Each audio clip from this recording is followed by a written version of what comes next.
What if your feline has been waiting for you to do one specific thing for years, without you ever noticing? Most owners believe they truly understand their companion, but there is a series of deep needs your cat silently hopes for that almost no one discusses, and that is where the problem lies.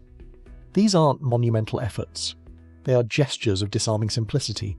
But if you continue to ignore them, as so many people do without realizing it, your cat eventually stops asking. Here is the very first expectation they place in you. First, offer them a summit to conquer. Have you ever caught your cat perched at the very top of a cabinet, only to make them come down immediately? It's a common reflex. However, what you took for a misbehavior was actually your cat obeying their most visceral instinct. Felines are programmed to seek the highest point in every room. It is written in their genetic code. In nature, height is synonymous with survival. It is mastery. It is the guarantee of observing everything without ever being taken by surprise. Research published in the journal Applied Animal Behavior Science demonstrated that cats with access to vertical spaces displayed significantly lower anxiety levels than others. It's not a whim, it's a vital necessity, and the majority of households ignore it. Look at your home right this second. Where does your cat take refuge if they are afraid? If the answer is under the bed or behind the sideboard, that should alert you. They are hiding on the ground because you never allowed them to feel safe up high. A dedicated shelf, a massive cat tree near a window, or even clearing the top of a bookshelf and placing a blanket there can transform your animal's emotional state. When a cat possesses a territory in the heights, they stop lurking. They start monitoring. And this shift from flight to observation is the exact moment your cat begins to feel that your home is also theirs. And if this surprises you, the last point on this list is the one that causes the most regret in owners once they discover it, because you have the opportunity to do it daily and you didn't know. Second, stop stroking them without their invitation. Has it ever happened that you reached out and saw your cat shrink back, lower their head, or move away? Often, we pay no attention, but your cat has just sent you a crucial message that you overlooked. Here is the reality that few grasp. Every time you initiate physical contact without them soliciting it, you are making a withdrawal from a trust account you didn't know existed. Once or twice is nothing. But repeated dozens of times, day after day, the balance eventually hits zero. The cat is one of the few domestic animals that needs to decide the timing of affection for it to be truly beneficial. A study from the University of Lincoln revealed that cats who had control over tactile interactions developed much more powerful bonds with their human. So, what does a request look like? It's a headbutt against your palm, a slow approach with a straight tail, or the moment they settle on your lap without being forced. These are invitations. Everything else is you deciding for them. The hardest part is doing nothing. Letting your cat pass in front of you without trying to touch them, staying seated without moving your hand. It feels unnatural. But as soon as you stop soliciting and finally wait, magic happens. Your cat comes closer. Not through training, but because you have finally become a predictable and respectful presence.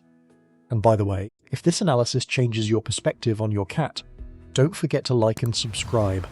It helps us raise awareness among more owners who want to finally understand what their companion is waiting for.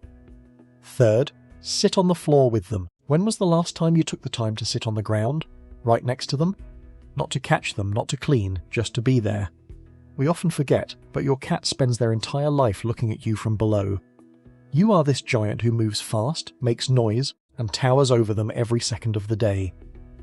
From their point of view, you are intimidating, and intimidation does not rhyme with safety. Yet, a fascinating phenomenon occurs when you descend to their level. Experts in ethology have noted that cats interpret body stature as a signal of dominance or threat. The smaller you make yourself, the less you are perceived as a danger. It's not a question of weakness, it's a question of accessibility. Try the experiment. The next time your cat is resting in the living room, simply sit on the floor 3 feet away from them. Don't call them. Don't seek contact. Just exist in their space, at their height. See their reaction. Most cats will look at you differently almost immediately. Some will come toward you with curiosity. Others will relax more deeply, because, for the first time, you are no longer a mass to be monitored. This is a powerful tool for shy or recently adopted cats. We can spend months trying to earn their trust with treats, or we can simply sit for 10 minutes and let gravity do the work. Your cat is waiting for you to visit their world. Most people never think of it. Fourth, let them smell you before any contact. Do you offer your hand before stroking them? Or do you aim directly for the top of their skull? Be honest, because this is a step that almost everyone skips, and it is one of the greatest barriers to trust. Here is what goes on in your cat's head. Their sense of smell is 14 times more developed than yours. Scent is their way of reading reality. This is how they identify you, how they pick up on your mood, and how they judge if the moment is right for calm. When you pet without letting them sniff, it's like skipping the introductions to force a hug on someone who wasn't ready. The correct method is disconcertingly simple. Before touching your cat, present a finger or the back of your hand a few inches from their nose. Let them make the move. Let them collect the information. If they rub against you or approach, it's a green light. If they turn away, you have your answer. A study in the Journal of Veterinary Behavior proved that cats allowed to initiate contact through olfactory exploration showed much fewer signs of stress. This small 2-second pause radically changes how your hand is perceived. Think of the number of times you touch your cat every day. Now imagine that every interaction begins with this 2-second mark of respect. That's all it takes. A moment of patience to tell them, I respect you enough to ask for your opinion. Fifth, create a routine they can anticipate. Have you noticed that your cat waits near their bowl at the exact hour, even without a watch? It's no coincidence, it's your cat showing you what they need most. Felines don't experience time like we do, they live through patterns. When you feed them at a fixed time, play with them at the same moment, and settle on the sofa every evening the same way, your cat draws an internal map of their day. And this map is their only anchor of safety. When this pattern breaks, their sense of stability collapses. A study in the Journal of Feline Medicine and Surgery revealed that unpredictable environments were one of the major causes of chronic stress in indoor cats. We aren't talking about major upheavals like a move, we are talking about details. A meal shifted by 30 minutes, a forgotten play session, variable return times. To you it's just life. To your cat, the only stable pillar of their universe has just become uncertain. The goal isn't to become a robot, but to be consistent in the moments that matter. A fixed meal, a guaranteed short moment of play, even sitting in the same spot to read in the evening offers the cat a soothing rhythm. Here is the classic mistake. We want a more affectionate or playful cat, but we never make the link with routine. A cat who doesn't know what is going to happen is a cat on guard.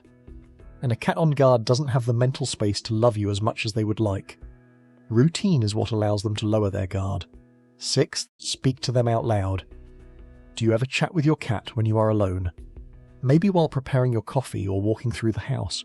If you do, you aren't weird. You are doing what your cat has been waiting for the longest. Here is a secret. Cats do not meow at each other. Not as adults. Meowing is a language they designed exclusively for us, humans. Your cat observed you and created, over time, a vocal system dedicated to a single audience, you.